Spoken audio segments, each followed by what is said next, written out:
embrace challenges. To be involved with the Cricket World Cup,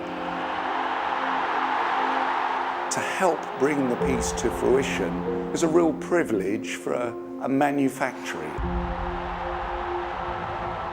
The team that we've got is a spectacular group of artists, but they need to feel their blood pumping. Talking about the World Cup here, the pressure is on to deliver something that's a world-class piece.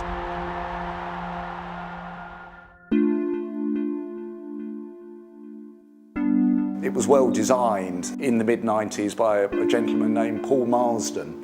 Paul thought about it very carefully and put together all the elements of cricket to create the cup.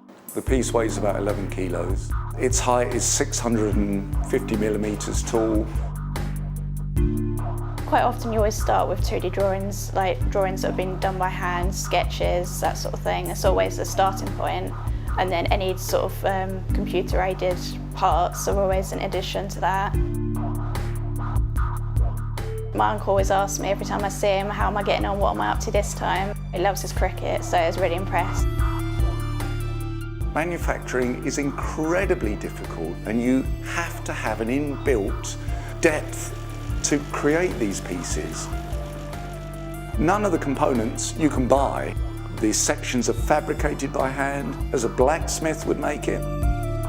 It's a challenging piece to make, and there's lots of hammering, the stumps that come up the side, but that's all, first of all it's spun, and then you have to sort of swage it down, basically making the metal skinnier. My job is to make this a mirrored finish. It slowly gets there from being a rough bit of metal to something that looks incredible. You can't see any dust on it, you can't see any scratches on it. It has to be perfect. Then we rinse it all and put it into our silver plating tank, and we apply power through it, and the silver attaches itself to it. Yeah, it looks really good. Yeah, I'm really pleased with that. Annealing means that we soften the piece, we take the tension out of the metal. It will then be soldered together with the other half of the sphere, and the globe is complete.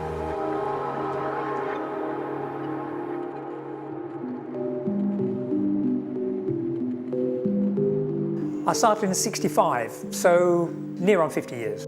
It's been my life. And a passion too. My wife says, I don't think you'll ever retire fully. It's all done freehand first, drawn, then scribed, and then cut. I've got a selection of cutters here that I use for different projects.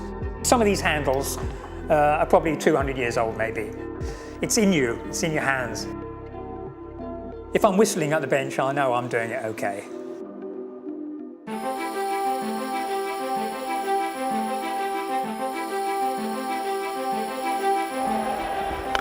The skipper getting a century in a World Cup final. That moment when you've won, looking back now, they're the special moments of your life.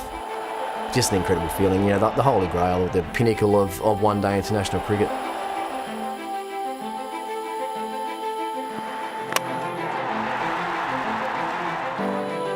Australia have won the World Cup.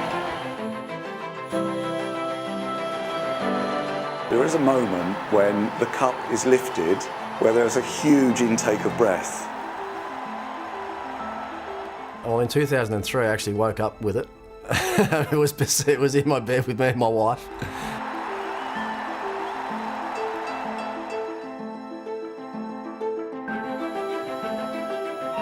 Hard to express what I feel today. I waited for 22 years, so surely the proudest day of my life.